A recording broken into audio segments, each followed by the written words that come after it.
السلام علیکم ورحمۃ اللہ وبرکاتہ. الحمد لله وحده والصلاة والسلام على من لا نبي بعده. أما بعد فأعوذ بالله من الشيطان الرجيم. بسم الله الرحمن الرحيم. كذب أصحاب الأيكة المرسلين إذ قال لهم شعيب ألا تتقون إني لكم رسول أمين فاتقوا الله وأطيعون وما أسألكم عليه من أجر إن أجري إلا على رب العالمين.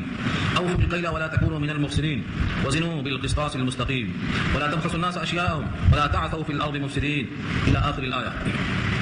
صدق الله العلي العظيم وصدق رسوله النبي الكريم ونحن على ذلك من الشاهدين والشاكرين. اللهم ألهمنا رشدنا وأعذنا من شرور أنفسنا. اللهم وفقنا لما تحب وترضى من القول والفعل والنية. رب اشرح لي صدري ويسر لي أمري واحلل عقدة من لساني يفقهوا قولي. آمين يا رب العالمين. محترم حضرات، معزز سامعین، محترم خواتین، میری ماں اور بہنوں، بلی بھائیوں، پیارے بچوں، آج کی گفتگو کا عنوان ہے سورہ شعراء 19واں پارہ، آیت نمبر 175 سے آگے مضمون شروع ہو رہا ہے. یعنی گویا سورت کا یہاں سے 10واں رکوع ہے اور پارے کا 14واں رکوع ہے. تذکرہ چل رہا ہے خطیب الانبیاء حضرت شعیب علیہ السلام کا. اللہ تعالیٰ نے بہت سے خصوصی اوصاف انبیاء کو عطا فرمائے اور بعض کو بعض پر فضیلت اور فوقیت دی. حضرت شعیب علیہ السلام کا لقب ہے خطیب الانبیاء، یعنی گویائی کا ملکہ حاصل تھا اور بڑے عمدہ بات بڑے کم الفاظ میں عطا فرمایا کرتے تھے. یہاں سے تذکرہ چل رہا ہے اصحاب ایکہ کا. ایکہ کے معنی جنگل کے آتے ہیں. بن اردو میں اور فارسی میں اس کو جنگل کہا جاتا ہے. اصحاب الایکہ سے مراد جنگل والے، اور انہیں کو اصحاب مدین بھی کہا جاتا ہے اور انہیں کو اصحاب الظلہ بھی کہا جاتا ہے. اور ان کی وجہیں آگے آ رہی ہیں. کذب جھٹلایا، اصحاب الایکہ جنگل والے، مدین والے. المرسلین جمع ہے مرسل کی. مرسل مفعول ہے جس کو بھیجا گیا. رسولوں میں سے جن کو بھیجا گیا وہ سب کے سب مرسلین ہیں. لیکن یہاں جو تکذیب ہوئی ہے حضرت شعیب علیہ السلام کی، جیسا کہ دستور آپ سن چکے ہیں، ایک نبی کا انکار تمام نبیوں کا انکار ہے، کیونکہ تینوں چیزیں ایسی ہیں جو ہر نبی کے پاس مشترک تھیں: توحید، رسالت، آخرت. اس لیے حضرت شعیب کا انکار در حقیقت تمام رسولوں کا انکار ہے. پیغمبروں کو جھٹلایا اصحاب الایکہ نے، جن کا تفصیلی تذکرہ سورہ حجر میں آ چکا ہے. کب جھٹلایا اور کیوں جھٹلایا اس کا جواب آ رہا ہے. اذ قال لهم شعیب، جب کہا ان سے شعیب علیہ السلام نے، الا تتقون، کیا تم ڈرتے نہیں؟ کیا تم میں تقوی نہیں؟ کیا تم میں اللہ کا خوف نہیں؟ جب انسان اللہ کا قانون نہیں مانتا ہے تو دیکھنے میں سمجھ میں آتا ہے کہ اس کے دل میں اگر اللہ کا خوف ہوتا تو اللہ کے حکم کی قانون شکنی نہ کرتا. لگتا ہے کہ اس کے دل میں یا تو اللہ کا خوف نہیں ہے یا تو پھر اللہ کے قانون سے یہ غافل ہے، مستحضر نہیں ہے. سوال کیا گیا، الا تتقون، کیا تم ڈرتے نہیں ہو؟ انی لکم رسول امین، بے شک میں ہوں تمہارے لیے امانت دار رسول. لفظ امین ہر رسول کی صفت ہے، کیونکہ رسول کا امین ہونا اتنا ضروری ہے کہ کسی بھی چیز میں نہ اضافہ کرے نہ کمی کرے. کم پیش کیا تو بھی امانت کے خلاف، اور ذاتی کر دیا تب بھی امانت کے خلاف. تو تمام رسولوں نے امانت دار ہونے کا ثبوت دیا کہ من وعن، جو کا تو پیش کیا، کمی ذاتی سے پرہیز کیا. یہی نائب رسول کا کام ہے کہ وہ اللہ کا پیغام، نبیوں کا پیغام امت کے نام بلا کم و بیش کیے ہوئے برابر پیش کرے. نہ کسی کو خوش کرنے کا ارادہ ہو، نہ کسی کو تکلیف میں مبتلا کرنے کا ارادہ ہو. تو امین سے نکلتا ہے کہ ہر پیغمبر کو، رسول کو امین چاہیے، یعنی امانت دار. اور یہ وصف کبھی کبھی کسی میں جب غالب آ جاتا ہے، جیسے حضرت عبیدہ ابن الجراح کو حضور پاک نے فرمایا ہر امت کے اندر کوئی نہ کوئی امین ہوتا ہے. امت محمدیہ کا امین عبیدہ ابن الجراح ہے، امین هذه الامه. تو ان میں کیا ہے؟ امانت اوروں میں بھی تھی لیکن ان میں غلبہ تھا امانت کا، یعنی بہت احتیاط کرتے تھے. اس واسطے وہ امین هذه الامه کا لقب پا گئے. جیسے بہت سے لوگ راز چھپانے والے ہیں، لیکن رازداں جس کو حضور نے کہا ہے، حذیفہ کو کہا ہے، حذیفہ ابن الیمان کو یہ رازداں ہے. سر ہے ان کے پاس. منافقین کون کون ہیں یہ کسی کو نہیں معلوم تھا، عبیدہ حضرت حذیفہ کو معلوم تھا، بتایا گیا تھا. تو یہ خصوصی لقب کبھی کبھی، حالانکہ سب میں اشتراک ہے، سب امانت دار ہیں، سب کے اندر پوشیدہ رکھنے کا غلبہ ہے. لیکن جب نبی صلی اللہ علیہ وسلم کسی کو امتیاز دے کر یہ وصف دے دیتے ہیں. ہر آدمی شہادت صحیح دیتا ہے، گواہی صحیح دیتا ہے. صحابہ کی لسٹ میں سب کے سب عادل اور ثقہ ہیں، لیکن ایک صحابی ہیں خزیمہ انصاری، حضور نے کہا کہ ان کی گواہی 2 گواہی کے برابر ہے. گواہی میں عدالت میں آگے بڑھ گئے، وہ ان کی ایک گواہی 2 گواہی کے برابر ہے، حضور پاک نے فرما دیا. اس کی وجہ بھی ہے تو کہیں امانت غالب ہے، کہیں پر سر یعنی رازداں ہونے کا وصف غالب ہے، اور کہیں شہادت کا وصف غالب ہے، کہیں شجاعت کا وصف غالب ہے. رضی اسد اللہ ہیں، اللہ کے شیر ہیں. کیوں کہا یہ؟ کیونکہ ان کے اندر شجاعت کا وصف غالب ہے. تو ایسے فرمایا کہ لفظ امین جو ہے یہ ہر رسول کا وصف ہے، ہر رسول کا وصف ہے. اور یہ خوبی جب تک نہ ہوگی امت کی اصلاح نہیں ہوگی. دنیا میں جتنے مسلح ہیں ان میں امانت کا غلبہ ہونا چاہیے کہ وہ اللہ کی بات جو کا تو پیش کرے، نہ کمی ہو نہ ذاتی ہو. اس وصف میں بہت کمی آ رہی ہے. کوئی کسی بھی تنظیم میں جڑ گیا تو اس جماعت کا اتنا غلبہ ہو گیا کہ حق وہاں غالب نہیں ہوا، مغلوب ہو گئے. کسی بھی آدمی کو کسی بھی جماعت میں جڑنے کا یہ مطلب ہرگز نہ ہونا چاہیے کہ وہ اللہ کے پیغام میں قطر موت کرے، کسی قسم کا نفس اور کسی قسم کی ذاتی کو قبول کرے. اس پر لازم یہ ہے، امانت کا تقاضا یہ ہے کہ باتوں کو بالکل کھرے انداز میں پیش کرے. دنیا میں کوئی خوش ہے یا کوئی غمزدہ ہے اس کا کوئی خیال نہ کرے، تبھی وہ حق بات کو پیش کر سکے گا.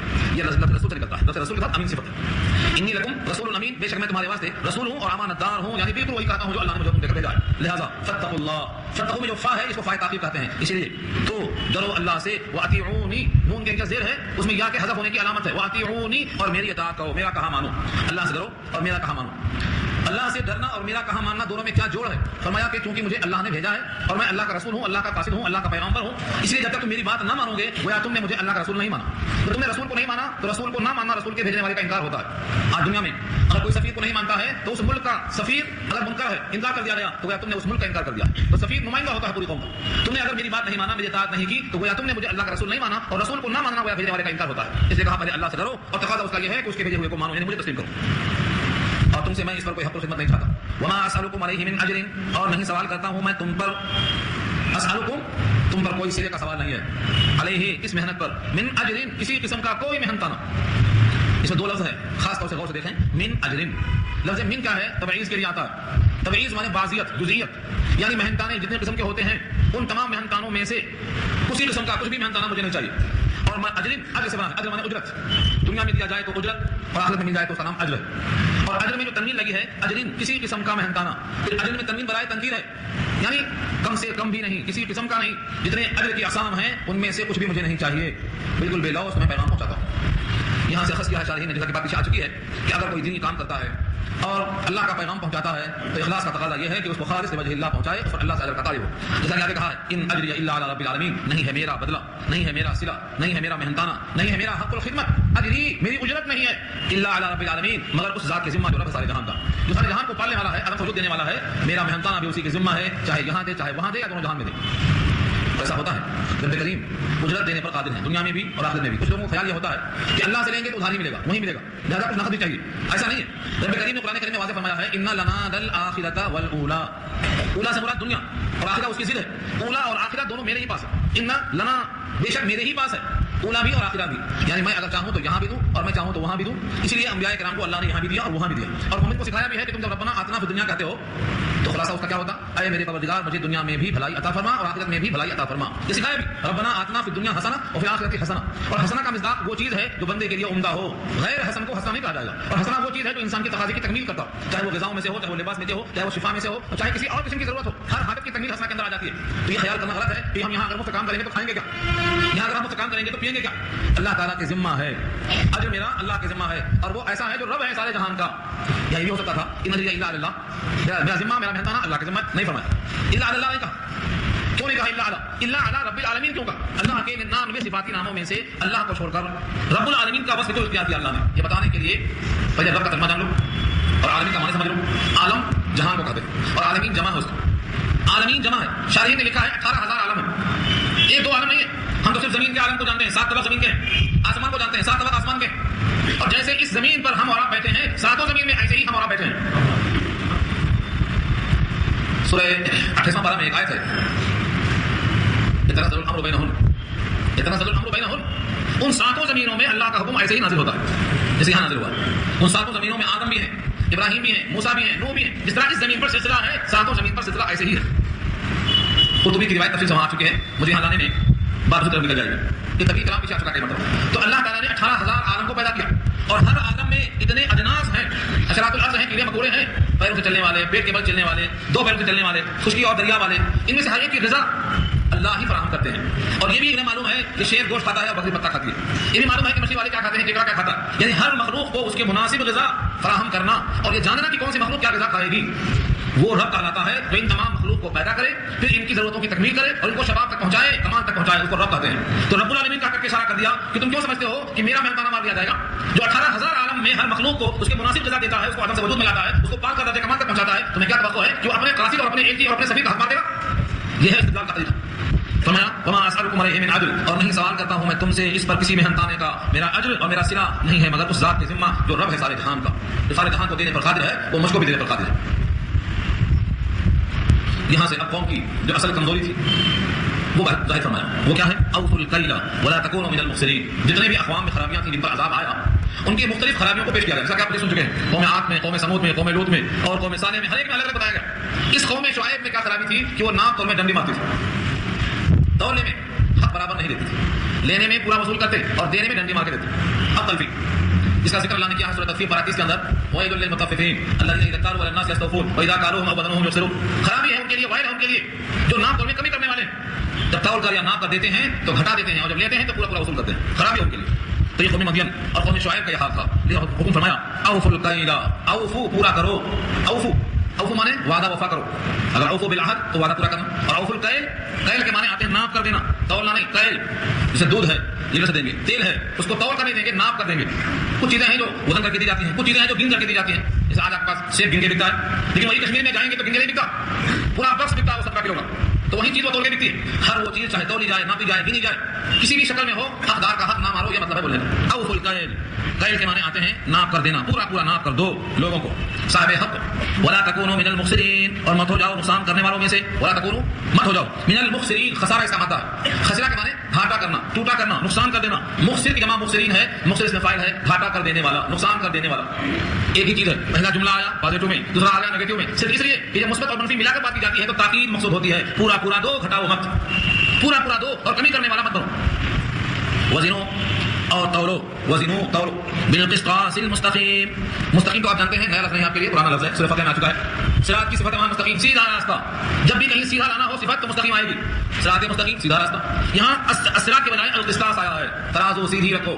قسطاس اکثر لوگوں کی رائے ہے کہ قسطاس کا لفظ رومی زبان کا لفظ ہے، رومی زبان کا، جس کے معنی آتے ہیں ترازو کا درست ہونا، اور بعض لوگوں نے کہا کہ قسطاس اصل میں بنا ہے لفظ قسط سے، قاف سین تو، قسط، اور قسط کے معنی انصاف کے آتے ہیں۔ قرآن کریم میں لفظ قسط انصاف کے معنی میں نازل کیا گیا آیا قرآن کریم میں، وانزلنا الحدید فیہ باس شدید، یہ رکوع جو آیا ہے سورہ حدید کا، وہاں پر وضاحت موجود ہے کہ ترازو ہم نے نازل کیا ہے تاکہ انصاف قائم کیا جائے۔ اللہ تطغوا فی المیزان واقیموا الوزن بالقسط، سورہ الرحمن میں آیا ترازو کو سیدھی طرف، تو جو قسط وہاں آیا ہے سورہ الرحمن میں، اسی قسط سے یہاں قسطاس بن گیا، یعنی سیدھی ترازو میں رکھ کر تولو۔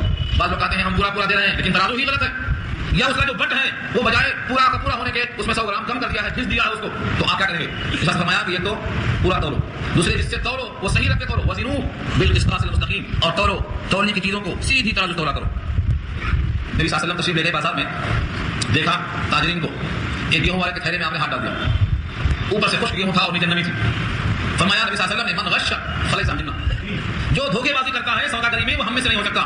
سید الانبیاء دھوکے بازی کو پسند نہیں کرتے، من غش فلیس منا، جو دھوکے بازی کرتا ہے وہ ہم میں سے ہے ہی نہیں، تو پہلی چیز یہ کہ مال صحیح ہو، اور دوسری چیز فرمایا زن ورجہ، تولو، جھکتا ہوا تولو، جس چیز کو یہاں کہا گیا ہے صراط مستقیم کی طرح سے ترازو بھی آپ کی سیدھی ہونا چاہیے، فرمایا کہ جھکتا ہوا تولو۔ جھکتا ہوا سے مراد کیا ہے؟ تھوڑا سا بڑھتا ہوا نظر آئے، اس سے کیا ہوگا؟ لینے والے کا دل مطمئن ہوگا، آپ کا اعتماد بحال ہوگا، آپ زیادہ سے زیادہ سیل کرنے کے لائق بنیں گے۔ حقیقی تاجر کامیاب وہ ہوتا ہے جس پر لوگوں کو اعتماد بحال ہو جائے، جس کی باتوں پر بھروسہ آ جائے، وہ انسان ہمیشہ کامیاب ہوتا ہے۔ تو جھکتا ہوا تولنے سے اس کے دل میں تمہاری عظمت پیدا ہوتی کہ تو ہم کو ہمارا ہاتھ پورا پورا دے رہا ہے، بلکہ عدل نہیں، ہمارے ساتھ فضل کا معاملہ کر رہا ہے۔ یہ فرمایا وزنو بالقسطاس المستقیم، تولو، تولنے کی چیزوں میں ترازو کو سیدھی رکھ کر تولا کرو۔ یہ جملہ ہوا مثبت میں، پازیٹو میں، کسی کو دیکھو پھر تکرار کی خاطر تاکید دلائے، ولا تبخسوا الناس اشیاءهم، اور مت گھٹاؤ لوگوں کو ان کی چیزیں، لوگوں کا ان کی چیزوں میں نقصان مت کیا کرو۔ لا تبخسوا، بخس بے خیسین، بخسن کے معنی آتے ہیں کھوٹا سکہ، مراد ہے کم کر دینا۔ تو یوسف سن چکے ہیں آپ، وہاں آیا ہے بخس دراہم، کھوٹا سکہ، انہوں نے یوسف کو بیچ دیا تھا کھوٹے سکے میں، کیوں؟ ان کو بیچنا نفع کمانا نہیں تھا، وہ تو تھے زاہدین میں سے، یعنی بیزار تھے کہ یہاں سے چلے جائیں تاکہ ابا کی محبت ان کی طرف سے ہٹ جائے، تو وہاں لفظ بخس استعمال کیا ہے میں نے، سکہ چھوٹا، یہاں اشارہ کر دیا ولا تبخسوا الناس، اور لوگوں کو گھٹا کر مت دو، اشیاءهم، شیء کی جمع اشیاء، ان کی چیزوں کو گھٹا کر مت دیا کرو۔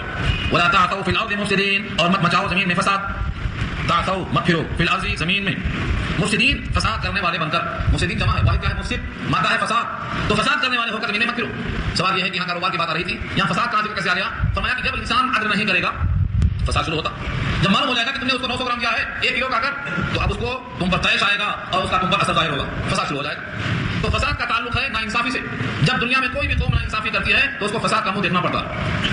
دنیا والے کچھ بھی الزام لگائیں، لیکن جب تک انسانوں میں مساوات نہ قائم ہوگی ان کو ان کا حق نہیں ملے گا، جب تک وہ امن کے ساتھ نہیں چین سے رہ سکیں گے۔ یہ اصول انصاف کا تقاضا یہ ہے کہ ہر آدمی کو اس کا حق ملنا چاہیے، ہندوستان ہو یا دوسرے ملک ہو، جب کوئی قوم میں کسی بھی قوم کے ساتھ ناانصافی کی جائے گی اس کو اس کا حق نہیں ملے گا تو وہ فساد کا سبب بنیں گے اور امن سب کا غرق ہو جائے گا، چاہے وہ کوئی خطہ ہو یا کوئی ملک ہو یا کوئی قوم ہو۔ دنیا میں جب جب لوگوں نے کسی کا حق ضائع کر دیا ہے اور انصاف مساوات کو ختم کر دیا ہے تو فساد کرنا ان کے اوپر لازم ہو گیا، فساد سمجھ گئے۔ یہاں فرمایا رب کریم نے لوگوں کو ان کی چیزوں میں گھٹا کر مت دو اور مت ہو جاؤ زمین میں فساد کرنے والے، وہ حق نہ دینے والا فساد کرنے والا ہے رب کریم کی زبان۔ یہاں کس کا حق ہے؟ اب تک جو بات آئی ناپ کی، تول کی، ترازو کے درست ہونے کی، اس کا مقصد کیا ہے؟ مقصد یہ ہے ہر صاحب حق کو اس کا حق دے دو۔ اگر کوئی شخص نماز پڑھ رہا ہے، نماز میں رکوع ہے، قیام ہے، سجدہ ہے اور دیگر ارکان ہیں، یہ بندگی کرتا ہے، یعنی بندگی کر کے حق کے بندگی کو ادا کر رہا ہے، یہ اللہ کا حق ہے جو ادا کر رہا ہے، اور اس میں بھی اس نے صحیح قیام نہیں کیا، صحیح رکوع نہیں کیا، صحیح سجدہ نہیں کیا، تو اس نے بھی حق الہی میں ڈنڈی ماری۔ اسی واسطے حضرت امام مالک رحمۃ اللہ علیہ نے دیکھا ایک شخص کو کہ وہ نماز جلدی کر رہا ہے، نماز میں جلدی پڑھ رہا ہے، آپ نے فرمایا لقد تفقت فی الصلاۃ، تم نے نماز میں کوتاہی کی، تم نے نماز میں اللہ کا حق نہ رکھا. تو جیسے نماز میں اللہ کا حق ماننا ہے اور یہ بھی سزا ہے، ایسی نمازیں منہ پہ پھینک دی جائیں گی. تو نماز میں اللہ کا حق پورا کرنا ہے. ایسے جو انسان ملازم ہے، جتنے گھنٹے کی ملازمت ہے اتنے گھنٹے کام نہیں کرتا ہے اور تنخواہ برابر لیتا ہے، تو فرمایا کہ یہ بھی محنتانے میں حق الخدمت دینے میں پورا وصول کرتا ہے، لیکن محنتانہ کا حقدار نہیں بنتا، خدمت پوری طرح نہیں کرتا، اس کے واسطے جائز نہیں ہے. ٹھیک ایسے ہی جتنے حقوق اولاد کے ہیں، اللہ کے ہیں، انبیاء کے ہیں، امام کے ہیں، ہر ایک کے حقوق کو فرمایا ان کے حق ادا کر دو. ذی حق حقہ، ہر حق والے کو اس کا حق ادا کر دو، یہ لازم آتا ہے. جب تک حق تلفی ہوگی تب تک فساد شروع ہوگا. حق تلفی اور فساد دونوں میں طالب رکھی گئی.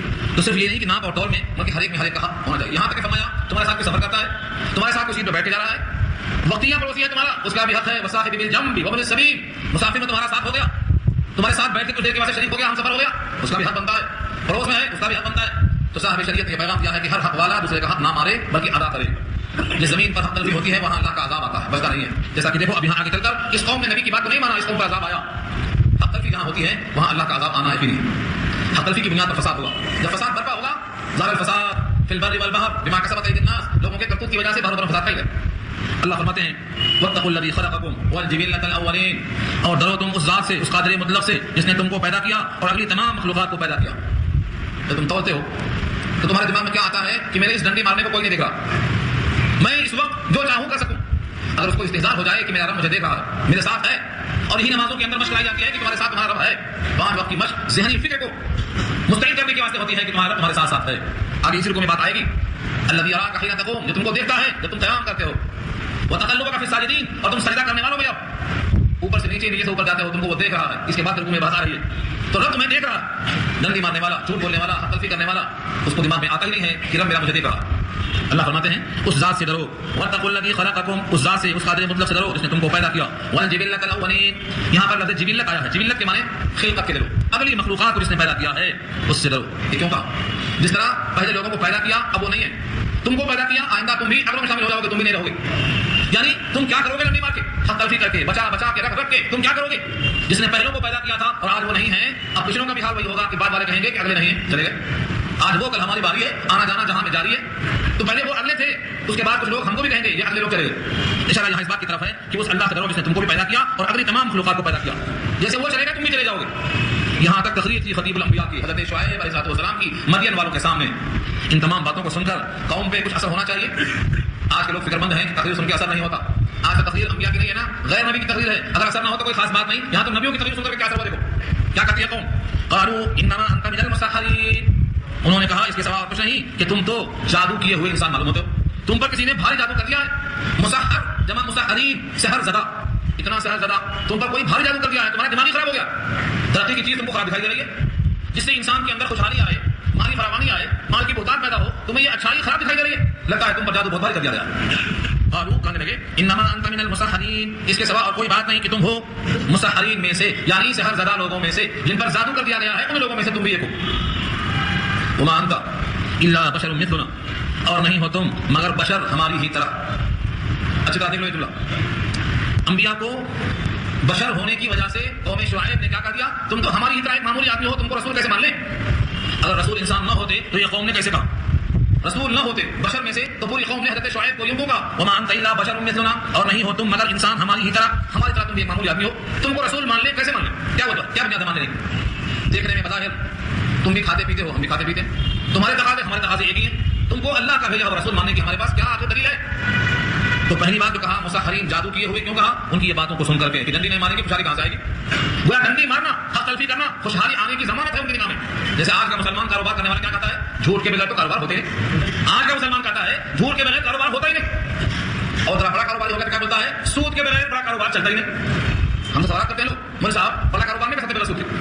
بڑا کاروبار کرنا، انکم ٹیکس دینا اور اس کے بعد فنا کرنا، دنیا کی فکریں پیش کرتے، اور یا تو پھر کہو کہ ہم بھی بڑا کاروبار چھوڑ دیں اور ہم بھی آپ کی طرح دال روٹی پہ قناعت کر لیں. تو مسلمان کہتا ہے سود کے بغیر بڑا کاروبار نہیں ہو سکتا، اور چھوٹا کاروباری کہتا ہے جھوٹ کے بغیر کاروبار نہیں ہو سکتا. اور قرآن کی ضمانت ہے یہ کہ سچا تاجر جو امانت دار ہو وہ قیامت میں نبیوں کے ساتھ ہوگا. التاجر الصدوق الامین مع النبیین کا، اگر سچا تاجر نبیوں کے ساتھ قیامت میں ہوگا اس کا مطلب ہوا کہ دنیا میں سچا تاجر سچائی کے ساتھ تاجر بن سکتا ہے. یہ نبی کا پیغام ہے. اور سود کے لیے محاق ہے، بچنا لازم ہے. 40 سال کے بعد سود پر محاق آتا ہے. ہر خوشحال کاروبار دکھائی دینے والا اگر سود میں ڈوبا ہے تو عمر میں نکال. یمحق اللہ الربا ویربی الصدقات، اللہ صدقات بڑھاتا ہے، سود کو مٹاتا ہے. لیکن آج کا مسلمان کہتا ہے سود کے بغیر کاروبار نہیں ہوتا اور جھوٹ کے بغیر کاروبار نہیں چلتا. ٹھیک ایسا ہی اس قوم نے کہا تھا تم تو جادو کی ہو معلوم ہوتے ہو، جو ذریعہ خوشحالی ہے ڈنڈی مارنا تلفی کرنا، تم اس کو منع کر رہے ہو۔ دوسرا رخ کہ تم اللہ کے پیغامبر ہو، اس کو ہم تسلیم کیسے کر لیں؟ وما انت الا بشر، اور نہیں ہو تم مگر انسان مثلنا، ہماری ہی طرح، معمولی ہم ہیں تم بھی معمولی۔ وَإِنَّ نَظُنُّكَ لَمِنَ الْكَاذِبِينَ، اور ہمارا گمان تو یہ ہے کہ تم جھوٹ بول رہے ہو۔ وَإِنَّ نَظُنُّكَ، اور ہم گمان کرتے ہیں تمہارے بارے میں لَمِنَ الْكَاذِبِينَ، جھوٹ بولنے والوں میں سے، اور اس میں بھی لام زبر لا لگا ہے، لام زبر لا کے معنی ضرور بالضرور جھوٹ بولنے والوں میں سے، لَمِنَ الْكَاذِبِينَ۔ بہت سے لوگ آئے جھوٹ بول کے چلے گئے، ہم بھی تم کو سمجھتے ہیں کہ تم بھی ان میں سے ایک جھوٹ بولنے والے ہو۔ اچھا اگر تم جھوٹ نہیں بولتے ہو، اچھا اگر تم ہماری طرح معمولی انسان نہیں ہو بلکہ ہم سے بڑے انسان ہو، تمہارا تعلق اللہ سے واقعتاً ہے، تو چلو یہ آسمان کو گرا دو ہمارے اوپر، تاکہ ہم کو معلوم ہو جائے کہ واقعی اللہ کا رسول ہے جس کی بات کو ہم نے ٹھکرا دیا اور اللہ نے ہمارے اوپر اپنے رسول کو سچا ثابت کرنے کی خاطر عذاب مبتلا کر دیا۔ چلو گرا دو آسمان۔ یہ انداز ہیں قوموں کے جوابات کے، کتنا تحمل چاہیے داعی کو۔ ہم اور آپ ہوتے تو بولتے ٹھیک ہے ابھی ملاتا ہوں فون، ابھی عذاب آ جاتا، لیکن انبیاء کا تحمل کیسا ہوگا؟ اللہ حلیم ہے، اور اللہ کے جتنے نبی آئے سب کے سب متحمل تھے۔ انک لانت الحلیم الرشید کہا ابراہیم کو، ابراہیم انتہائی حلیم الطبع ہے، قوم کچھ بھی کہتی ہے لیکن صبر کرتے اللہ کی خاطر، حلیم الطبع ہے۔ ان ابراہیم لأواه حلیم، آہ بھرنے والے، اللہ کو پکارنے والے، صبر و تحمل کرنے والے۔ کیا جواب دیا دیکھو، فاسقط علینا کسفا من السماء ان کنت من الصادقین، ہم پر گرا دو، اسقط سقط اسقط کے معنی گرنا، اور اسقط باب الفاظ سے آئے تو گرانا، فاسقط علینا گرا دو ہم پر کسفا ایک ٹکڑا من السماء آسمان سے، ان کنت من الصادقین اگر تم سچوں میں سے ہو۔ حضرت شعیب نے یہ نہیں کہا کہ میں تو نبی ہوں اور میں بددعا کر کے ٹکڑا گرا ہی دوں گا، یہ نہیں کہا، حالانکہ کہا جا سکتا تھا جواب میں، لیکن کیا فرمایا؟ قال ربی اعلم بما تعملون، جملہ انتہائی مختصر ہے، فرمایا میرا رب خوب جانتا ہے اس کو جو تم کرتے ہو، یعنی اگر تمہارا عمل ہے آسمان سے ٹکڑا گرانے کے قابل تو گرائے گا وہ، اور تمہارا عمل ہے شہد ٹپکانے کا، شہد ٹپکائے گا وہ، میرا رب تمہارے عمل سے باخبر ہے، تمہارے عمل کے مطابق جزا دینا اس کا کام ہے، میرا رب جانتا ہے تمہارا عمل کیسا، تم کس کے قابل ہو، سزا کے یا جزا کے، انعام کے ہو، اکرام کے ہو، یا توہین کے قابل ہو، یہ میرا رب جانتا ہے۔ یہ جواب دیا قال ربی، فرمایا میرا رب عالم خوب جانتا ہے بما تعملون، اس چیز کو جو تم کرتے ہو، مجھے عذاب کے مانگنے کی ضرورت نہیں، اگر تمہارا عمل عذاب کے لائق ہے تو یقیناً عذاب آئے گا، اور اگر تمہارا عمل انعام کے لائق ہے تو انعام خود بخود تمہیں مل جائے گا، میں کیوں تمہارے واسطے گواہی کی دعا مانگوں، مجھے کیا ضرورت پڑی؟ اتنا پیش میں جانے کے بعد، اشتعال جانے کے بعد، یہ انبیاء کا جواب ہے۔ یہ جواب حضرت موسیٰ کا بھی تھا فرعون کے دربار میں، فرعون نے کہا تھا اگر میں گمراہ ہوں تو مجھ سے پہلے جو مر گئے ان کا حال بتاؤ، دوسرا ہوتا تو بولتا تم گمراہ، وہ بھی گمراہ، پورا مجمع خلاف ہو جاتا۔ حضرت موسیٰ نے کہا جو مر گئے ان کے بارے میں میرا رب خوب جانتا ہے، میرا رب خوب جانتا ہے جو مر گئے ان کا علم میرے رب کے پاس ہے، علمھا عند ربی فی کتاب۔ تو یہ موسیٰ کا جواب ہے، اس کا کام ہے، یہ حضرت شعیب کا جواب ہے۔ ہم اپنے اوپر لینے کی فکر نہ کریں، پیغام جتنا ہے اتنا پہنچائیں، آگے بڑھنے کی کوشش نہ کریں، تو میرا رب خوب جانتا ہے اس چیز کو جو تم کرتے ہو۔ قوم نے ان تمام سوال اور جواب کو جھٹلا دیا، فکذبوا، تو جھٹلا دیا ان کو پوری قوم نے مل کر، فاخذہم، تو پکڑا ان کو عذاب، کون سا عذاب؟ یوم الظلہ، صائبان کا عذاب۔ یہ صائبان کا عذاب کیا ہے؟ صائبان کے واقعے نے یہاں پکڑا، بہت سے لوگ نہیں سمجھتے صائبان کا عذاب کیا ہے۔ لفظ ذلہ، ذل کے معنی چھاؤں کیا آتے ہیں، ذلہ سوئے کے ساتھ، آپ اردو میں استعمال ہے ذل الہی۔ یہ ذل الہی کیا ہے؟ ہمارے امیر کا سایہ، جو چھتری پکڑتا ہے امیر کی اس کو ذل الہی کا بولتے ہیں، ذل الہی۔ تو ذل کے معنی چھاؤں کیا آتے ہیں، ذلن ذلیلا، گھنی چھاؤں جنت میں ہوگی، تو ذل اور ذل جس کے معنی صائبان کیا آتے ہیں۔ لکھا ہے حضرت شعیب کو قوم نے جھٹلا دیا اور عذاب کو مانگا، انہوں نے کہا دیا کہ تمہارا عمل اللہ جانتا ہے، تم کس قابل ہیں اللہ کو خوب معلوم ہے۔ یہ فیصلہ اللہ کے حوالے ہو گیا، اللہ نے ایسی گرمی پیدا کر دی، ایسی گرمی پیدا کر دی کہ شہر میں کسی کو چین نہیں، پوری قوم گرمی سے پریشان۔ اور اس کے بعد قریب میں ایک جنگل تھا جس کو ہم باغ کہتے ہیں، اس باغ پر چھوٹا سا ایک ابر بھیج دیا اللہ نے، ابر کو دیکھ کر اس کے نیچے چھاؤں دیکھ کر پورے لوگوں نے اپنے گھروں کو چھوڑ دیا، کہا چلو وہاں چھاؤں اچھی ہے، بہترین بادل ہیں، بہترین ہوا چلتی ہے، سب لوگ دھیرے دھیرے نکلتے نکلتے پورے باغ میں آ گئے اور خوشیاں مناتے ہوئے آئے، ناچتے ہوئے آئے۔ ھذا عارض ممطرنا، قرآن کریم نے ان کی خوشی کو، ان کے مچلنے کو پیش کیا ہے، ھذا عارض ممطرنا، یہ ایسا عارض ہے، ایسا بادل ہے کہ ہم پر برسنے والا ہے۔ بل ہوا مستعجلتم فیہ ریح فیہا عذاب علیم، یہ تو عذاب ہے تم جس میں جلدی کیا کرتے تھے۔ مستعجلتم، تم نے کہا تھا نا ٹکڑے گراؤ آسمان سے، تم نے سمجھا ہے کہ یہ بادل گرانے والا پانی برسا سکتا ہے، باقی نہیں برسا سکتا۔ پوری قوم اس چھاؤں میں آ گئی، کیسے آئی؟ اس لیے آئی کہ اندر شہر میں اتنی گرمی ہے کہ باہر باہر نظر آئی، ایک گیا، دو گئے، تین گئے، چار گئے، سب چلے، پوری قوم کہاں جمع ہو گئی؟ باغ میں جمع ہو گئی۔ خدائی مجرم وارنٹ کے بغیر، پولیس کے بغیر، کسی بھی پکڑنے والے ہتھیلی کے بغیر خود بخود جمع ہو گئے۔ کون جمع کیا ان کو؟ اللہ تعالیٰ نے شہر میں گرمی کر دی اور باہر باغ میں بادل بھیج دیا، اس بادل کے نیچے سب جمع ہو گئے، کیا سمجھے؟ اب برسنے والا ہے۔ جب وہاں جمع ہو گئے، اللہ تعالیٰ فرماتے ہیں کہ انہوں نے تو خوش ہو کر سمجھا تھا کہ ہم پر خوب بارش ہوگی، لیکن اللہ نے بجائے اس بادلوں سے بارش کے آگ برسایا۔ شکر کرو، اللہ تعالیٰ نے تذکرہ کر کے بتا دیا کہ جو آسمان سے بادلوں سے بارش کا پانی برسانے پر قادر ہے اور بارش کے بادل سے پہلے بشرن بین یدی رحمتی، خوشخبری والی ہوائیں چلانے پر قادر ہے، وہ جب چاہتا ہے تو اسے آگ برسانے پر قادر ہے۔ قرآن کریم نے یہ سب نمونے پیش کیے، کمالات ہیں۔ اصل بات یہ ہے، لوگ سمجھتے ہیں کہ یہ خرق عادت کسی انسان کا عمل ہے، چاہے وہ معجزہ ہو یا کرامت یا استدراج، یہ سب اللہ کا عمل ہے، سارے عمل اللہ کے ہیں۔ نبی کے ہاتھ پہ ہو تو معجزہ، ولی کے ہاتھ پہ ہو تو کرامت، اور کافر کے ہاتھ پہ ہو تو استدراج، لیکن سارا عمل اللہ کا ہوتا ہے، سب کے سب بھاگے بغائے وہاں آ کے جمع ہو گئے۔ اللہ فرماتے ہیں فکذبوا، جب لوگوں نے ان کو جھٹلا دیا، فاخذهم، تو ان کو پکڑا عذاب یوم الذلہ، صائبان کے واقعے نے آ پکڑا. انه كان عذاب یوم عظیم، بے شک وہ تھا بہت بڑے دن کا عذاب. ایک تو ہے عذاب کی صفت، ایک ہے جس دن میں عذاب ہوا وہ دن کی صفت، یوم عظیم، بڑے دن کا عذاب. وہ بڑے دن کا عذاب کیوں ہو گیا؟ کیونکہ اس دن اللہ نے ایک بڑا فیصلہ کیا کہ جس نے نبیوں کی بات نہیں مانی، نبیوں کی تکذیب کیا، نبیوں کو معمولی انسان سمجھا. جس طرح یہاں سے معلوم ہوا سبق کہ نبی انسان ہوتے ہیں، انہیں معلوم ہوا کہ نبی دیکھنے میں تو معمولی انسان نظر آتے ہیں ہماری طرح، لیکن ان کا تعلق اللہ سے اتنا گہرا ہوتا ہے کہ ان کی عزت اور بے عزتی دونوں اللہ اپنی طرف منسوب کر لیتے ہیں، برداشت نہیں کرتے ہیں اس چیز کو. نبیوں کو انسان کہنا یہ درست ہے، لیکن اپنی طرح معمولی انسان کہنا یہ ان کی حقارت ہے، اسی پر عذاب کے حقدار بنتے ہو. انہ کان عذاب یوم عظیم، بے شک وہ ہے بڑے دن کا عذاب. یہ واقعہ سنانے کے بعد رب کریم فرماتے ہیں ان فی ذلک لآیہ، بے شک اس پورے واقعے میں بڑی عبرت ہے، بڑی نشانی ہے. لآیہ میں جو لام زبر لا ہے یہ البتہ کے معنی میں ہے، اور آیتن کے معنی نشانی کیا ہے؟ نشانی صرف لفظ آیت قرآن کریم کی آیتوں پر استعمال جیسا ہوتا ہے، کیونکہ ہر آیت رب کریم کی نشانی ہے، کوئی اس جیسی آیتیں بنا نہیں سکتا. ایسے ہی بادلوں سے آگ برسانا یہ کسی کے بس کی بات نہیں، وہ بھی نشانی ہے. جس طرح پہاڑ سے کافی روٹی پیدا کرنا نشانی ہے، پانی کو دیوار بنا دینا نشانی ہے، اور نہ جانے کتنے معجزات ہیں جو آپ سنتے ہوئے آ رہے ہیں، ہر نبی کے ہاتھوں سے معجزات کا ظہور، یہ سب نشانی ہے، اور یہ بھی نشانی ہے اللہ کی. وما كان اکثرهم مؤمنین، اور نہیں ہیں ان میں سے اکثر ایمان والے. یہ مراد ہے مکے کے کفار. اتنے انبیاء کا تذکرہ آیا، اتنے قوموں کا انجام بتایا گیا، تمام نبیوں نے اپنے قوم سے مخاطب ہو کے فرمایا، سید الانبیاء نے مکے والوں سے وہ سب کا سنایا، لیکن اتنے تمام عبرت کے مقامات نشاندہی کرنے کے باوجود ان میں سے اکثر لوگ ایمان نہیں لائے. وما كان اکثرهم مؤمنین، باوجود کہ ان کفار مکہ میں اکثر لوگ ایمان نہیں لاتے، یعنی اپنے حق پر قائم تھے. وَإِنَّ رَبَّكَ لَهُوَ الْعَزِيزُ الرَّحِيمُ، اور بے شک آپ کا پروردگار البتہ وہی غالب ہے رحمتوں والا. ربک آپ کا پروردگار، لہوا البتہ وہی، العزیز بڑی قوت والا ہے. اشارہ یہ ہے کہ جیسے ان قوموں کے لیے عذاب بھیج کر اپنے غلبے کا اظہار فرمایا، مکے کے مشرکین پر بھی اللہ عزیز اور غالب ہیں، وہاں پر بھی اپنا حکم نافذ کرنے پر قادر ہے.